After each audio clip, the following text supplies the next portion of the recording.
Swastiastu, Namo Buddhaya, Salam Kebajikan. Perkenalkan, nama saya Desi Fran Narlian Siswali dengan NIM 2214201046. Saya mahasiswa aktif di Universitas Pembangunan Indonesia Manado, kelas A2 semester 3, Fakultas Keperawatan, Prodi Ilmu Keperawatan. Video ini saya buat dengan tujuan untuk memenuhi tugas ujian tengah semester dengan mata kuliah Psikososial dan Kebudayaan dalam Keperawatan dengan dosen pengampu Ners Drova Manorek, Eskap MKes. Oke baik, di video presentasi kali ini saya akan membahas materi tentang antropologi kesehatan budaya, masyarakat, rumah sakit, dan kebudayaan. Kita masuk dalam materi, definisi antropologi kesehatan. Antropologi kesehatan atau medical antropologi adalah ilmu yang mempelajari perilaku atau budaya masyarakat dalam bidang kesehatan. Antropologi menggunakan perspektif ekologis dalam memahami pola penyakit yang memandang manusia sebagai bagian dari biologi dan budaya.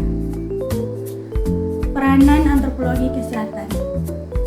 Ada dua peranan, yaitu yang pertama, peranan ilmu kesehatan masyarakat dalam antropologi.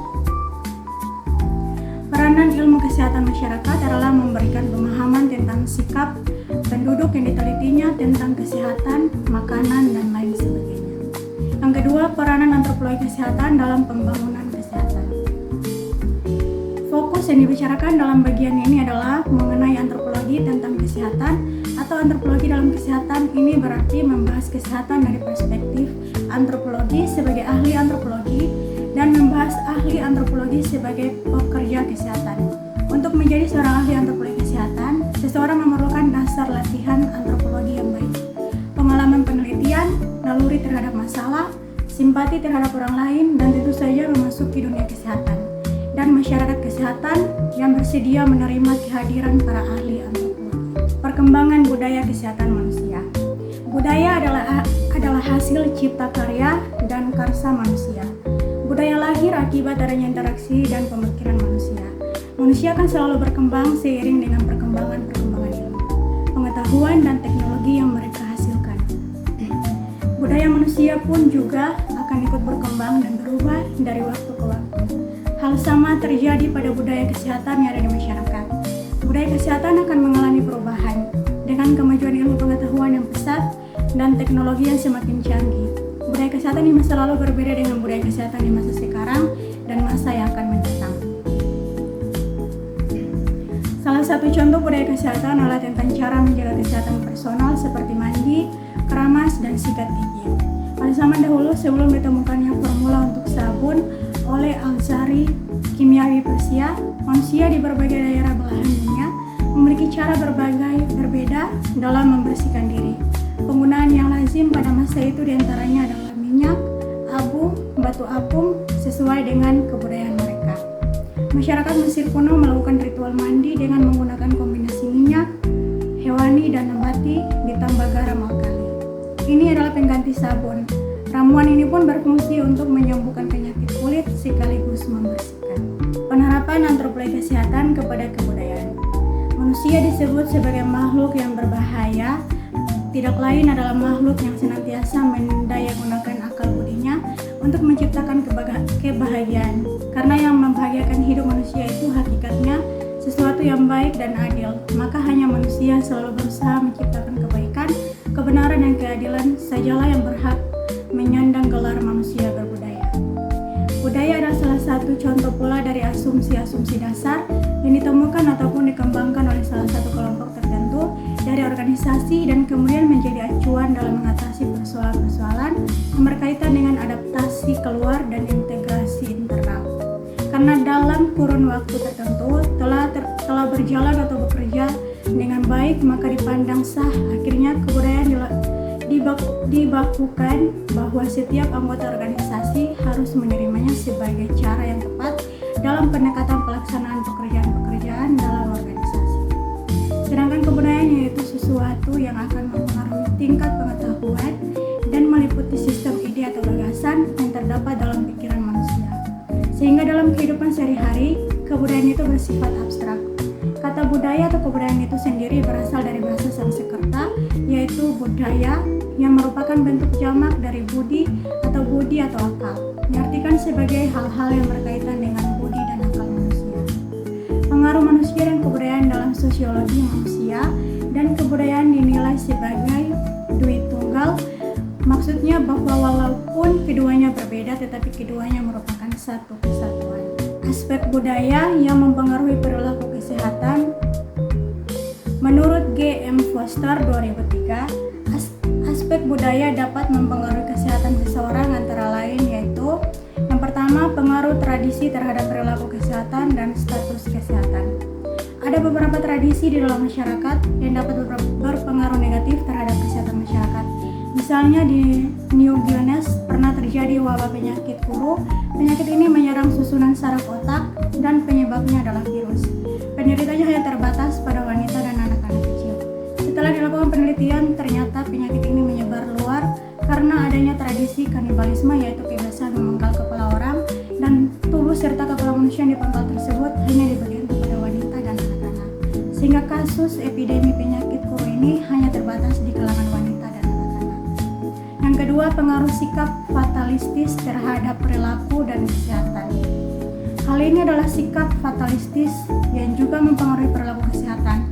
Beberapa anggota masyarakat di kalangan kelompok yang beragama Islam percaya bahwa anak adalah titipan Tuhan dan sakit atau mati itu adalah takdir, sehingga masyarakat kurang berusaha untuk segera mencari pertolongan pengobatan bagi anaknya yang sakit dan menyelamatkan seseorang dari kematian. Yang ketiga, pengaruh sikap etnosentris terhadap perilaku kesehatan. Sikap etnosentris adalah sikap yang memandang kebudayaannya sendiri yang paling baik dibandingkan dengan kebudayaan pihak lain. Misalnya orang-orang barat merasa bangsanya terhadap kemajuan ilmu dan teknologi yang dimilikinya dan selalu beranggapan bahwa kebudayaannya yang paling maju, sehingga merasa superior terhadap budaya dan masyarakat yang sedang berkembang. Tetapi di sisi lain, semua anggota dari budaya lainnya menganggap bahwa apa yang dilakukan secara alamiah adalah yang terbaik. Contohnya, Eskimo beranggapan bahwa orang Eropa datang ke negerinya untuk mempelajari sesuatu yang baik dari bangsa Eskimo. Keempat, pengaruh perasaan bangga pada statusnya terhadap perilaku kesehatan. Sesuatu perasaan bangga terhadap budayanya berlaku pada semua orang.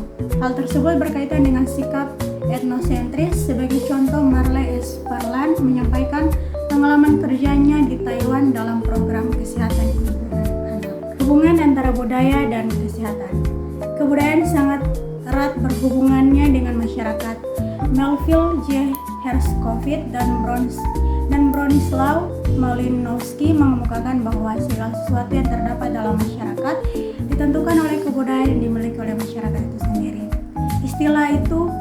Istilah untuk pendapat itu adalah cultural determinants. Herskovits memandang kebudayaan sebagai sesuatu yang turun-temurun dari satu generasi ke generasi yang lain, yang kemudian disebut sebagai super organik. Menurut Andreas Epping, kebudayaan mengandung keseluruhan pengertian, nilai, norma, ilmu pengetahuan, serta keseluruhan struktur-struktur sosial, religius, dan lain-lain. Tambahan lagi, segala pernyataan intelektual dan artistik yang menjadi ciri khas suatu masyarakat.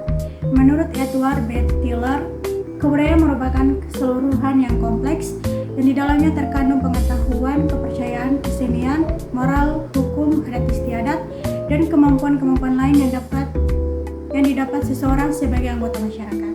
Sedangkan menurut Selo Somarchand dan Sulaiman Sumardi, kebudayaan adalah sarana hasil karya, rasa, dan cipta masyarakat. Antropologi kesehatan masyarakat, rumah sakit, dan kebudayaan. Yang pertama, definisi masyarakat. Pengantar antropologi menyatakan bahwa masyarakat adalah kesatuan hidup manusia yang berinteraksi sesuai dengan sistem adat istiadat tertentu yang sifatnya berkesinambungan dengan terikat oleh suatu rasa identitas. Dan definisi tersebut dampaknya pengertian masyarakat masih dirasakan luas dan abstrak. Sehingga untuk lebih konkretnya, maka kita bahas unsur-unsur masyarakat, yaitu kesatuan sosial dan pranata sosial. Kesatuan sosial merupakan bentuk dan susunan dari kesatuan-kesatuan individu yang berinteraksi dalam kehidupan masyarakat yang meliputi kerumunan, golongan, dan kelompok. Sedangkan yang dimaksud dengan pranata sosial adalah suatu kebutuhan pokok dalam kehidupan masyarakat. Norma-norma tersebut memberikan petunjuk bagi tingkah laku seseorang yang hidup dalam masyarakat. Selanjutnya, faktor yang mempengaruhi derajat kesehatan masyarakat. Menurut Hendrik L. Blom, ada faktor yang mempengaruhi status kesehatan masyarakat, yaitu lingkungan, perilaku, pelayanan kesehatan, dan keturunan. Dari bagian tersebut dapat dilihat bahwa faktor yang paling mempengaruhi derajat kesehatan adalah faktor lingkungan, kemudian disusun oleh faktor-faktor tersebut adalah yang pertama lingkungan hidup, yaitu fisik. Contohnya sampah, air, udara, dan perumahan. Sosial, tentunya kebudayaan, pendidikan, ekonomi, atau interaksi manusia. Biologi, contohnya hewan, jasad remik, dan tumbuhan. Kedua, perilaku, merupakan adat atau kebiasaan dari masyarakat. Sehat tidaknya lingkungan dan keluarga tergantung perilaku. Ketiga, pelayanan kesehatan, yaitu peran pelayanan kesehatan adalah menentukan dalam pelayanan pemulihan kesehatan, pencegahan penyakit, pengobatan, dan perawatan kesehatan. Dipengaruhi oleh faktor lokasi atau jarak ke tempat pelayanan kesehatan, sumber daya manusia, informasi kesesuaian program pelayanan kesehatan dalam kebutuhan masyarakat. Yang keempat, keturunan. Faktor keturunan adalah faktor yang telah ada dalam diri manusia yang dibawa sejak lahir, sebagai contoh diabetes mellitus, asma, epilepsi, retardasi mental, hipertensi, dan buta warna. Penerapan antropologi kesehatan kepada rumah sakit. Rumah sakit adalah suatu organisasi yang melalui tenaga medis profesional yang terorganisir serta sarana kedokteran yang permanen, menyelenggarakan pelayanan kesehatan, asuhan keperawatan yang berkesinambungan, diagnosa serta pengobatan penyakit yang diderita oleh pasien. Pertama, pelayanan kesehatan dalam latar belakang pelayanan kesehatan barat. Kedua, keterlibatan asisten. Tiga, perbedaan sistem media. Keempat, struktur rumah sakit. Lima, bentuk alternatif masuk rumah sakit. Selanjutnya, budaya rumah sakit. WHO 1957 memberi batasan tentang pengertian rumah sakit adalah sebagian menyeluruh atau integral dari organisasi sosial dan medis, berfungsi memberikan pelayanan kesehatan yang lengkap kepada masyarakat, baik kuratif maupun rehabilitatif, di mana pelayanan keluarnya menjangkau keluarga dan lingkungan. Dan rumah sakit juga merupakan pusat latihan tenaga kesehatan serta untuk penelitian biososial. Pengertian lain dari rumah sakit menurut SK Menkes nomor 1983 tahun 1992, rumah sakit mempunyai tugas penting guna melaksanakan upaya kesehatan secara berhasil dan mengutamakan usaha penyembuhan dan pemulihan yang dilaksanakan secara serasi dan terpadu dengan upaya peningkatan dan pencegahan serta melaksanakan upaya rujukan. Berdasarkan pengertian tersebut, maka sebagai sarana pelayanan kesehatan, rumah sakit juga rentan terhadap kejadian yang tidak diharapkan atau KTD, khususnya pada pasien sebagai aspek utama dalam pelayanan kesehatan di rumah sakit. Untuk mencegah terjadinya KTD pada pasien, maka diharapkan adanya perpaduan pendekatan dan budaya. Untuk mengatasi KTD perlu diperkenalkan budaya rumah sakit dan interaksi antar pasien. Hasil utama dari perawatan medis yang dinamis terlihat dengan rumah sakit yang menerima begitu banyak pasien, baik nasional maupun internasional, dari latar belakang budaya yang beragam. Trennya saat ini sedang berkembang, sehingga hal ini menimbulkan pertanyaan, apakah sebuah rumah sakit cukup siap dalam memenuhi masalah kebudayaan, dan sejauh mana rumah sakit berhasil menangani berbagai masalah pasien yang tumbuh dari perbedaan budaya. Persepsi budaya mengakar pada pasien, mempengaruhi pengambilan keputusan mereka dalam perawatan medis, dan keputusan terhadapnya berdampak langsung pada hasil perawatan. Rumah sakit perlu membangun kompetensi budaya dengan memperluas kapasitas untuk memberikan perawatan medis yang efektif dengan pengetahuan, keterampilan, sikap, dan perilaku yang sesuai. Budaya rumah sakit adalah salah satu unsur penting yang dikaitkan dengan keselamatan pasien. Budaya ini disebut dengan budaya keselamatan di rumah sakit, yaitu karena hal ini merupakan suatu landasan dari seluruh kegiatan di rumah sakit di dalam menciptakan rasa nyaman, aman, tentram, dan damai. Terakhir, karakteristik kebudayaan rumah sakit atau organisasi. Yang pertama, asumsi karyawan tentang ketertarikan lingkungan organisasi, menunjukkan bahwa organisasi mereka didominasi dan sangat dipengaruhi oleh beberapa pihak eksternal, yaitu pemilik saham, departemen kesehatan sebagai onses teknis, dan masyarakat pengguna jasa kesehatan, institusi yang harus mampu menghidupi dirinya sendiri tanpa mengandalkan subsidi lagi. Pada situasi seperti ini, karyawan menyadari betul fungsi yang harus dimainkan ketika berhadapan dengan konsumen, yaitu mereka harus memberikan pelayanan terbaik kepada pasien dan keluarganya, serta para pengunjung lainnya. Nilai-nilai yang sudah ditanamkan kepada karyawan dalam memberikan pelayanan kepada konsumen orang terpenting dalam pekerjaan mereka. Oleh karena itu, jika terdapat perselisihan antar karyawan dan pasien, maka karyawan haruslah mengalah karena tidak ada yang pernah menang dalam perselisihan dengan konsumen. Dengan melihat hal ini, nilai yang ditanamkan pada setiap karyawan tersebut, maka dapat dijelaskan tentang berlakunya asumsi fungsi pelayanan di rumah sakit.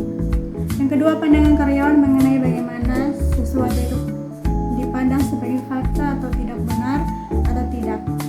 Kriteria realistis yang dominan berlaku di rumah sakit X adalah realistis konsen, berarti bahwa sesuatu itu dapat diterima sebagai fakta, jelas sesuai dengan kebiasaan yang telah ada pada opini umum yang berkembang di lingkungan rumah sakit X. Sementara itu, karyawan rumah sakit X juga berpandangan dominan bahwa kebenaran dapat ditentukan oleh rasionalitas. Dengan kata lain, sesuatu itu dapat dipandang sebagai benar bergantung pada rasionalitas kolektivitas di lingkungan rumah sakit X dan telah ditentukan melalui proses yang dapat diterima dalam saluran organisasi. Yang ketiga, pandangan karyawan berkenaan dengan hakikat sifat dasar manusia. Sebagian besar karyawan rupanya berasumsi bahwa manusia atau teman sekerja mereka itu memiliki sifat yang pada dasarnya baik, yaitu rajin bekerja, sangat memperhatikan waktu kerja, siap membantu pekerjaan rekan-rekan lainnya. Namun demikian mereka juga. Sekian video presentasi dari saya. Jika ada kesalahan kata atau pengucapan, saya mohon maaf. Terima kasih. Universitas Pembangunan Indonesia Manado yang terletak di kawasan bisnis Bahu Mall, tempatnya di Kelurahan Bahu, Lingkungan 3, Manado. Sangat strategis di pusat kota Manado. Buat teman-teman yang masih bingung mau masuk di universitas mana, mari gabung bersama kami di Universitas Pembangunan Indonesia Manado. Karena di Universitas Pembangunan Indonesia Manado terdapat 6 fakultas dan 8 program studi. Dan jangan ragu-ragu untuk masuk di Universitas Pembangunan Indonesia Manado, karena Universitas Pembangunan Indonesia Manado sudah terakreditasi B. Khususnya buat teman-teman yang ingin menjadi perawat, mari gabung bersama kami di Fakultas Keperawatan Universitas Pembangunan Indonesia Manado. Fakep Unpi, we care, we cure, to the core.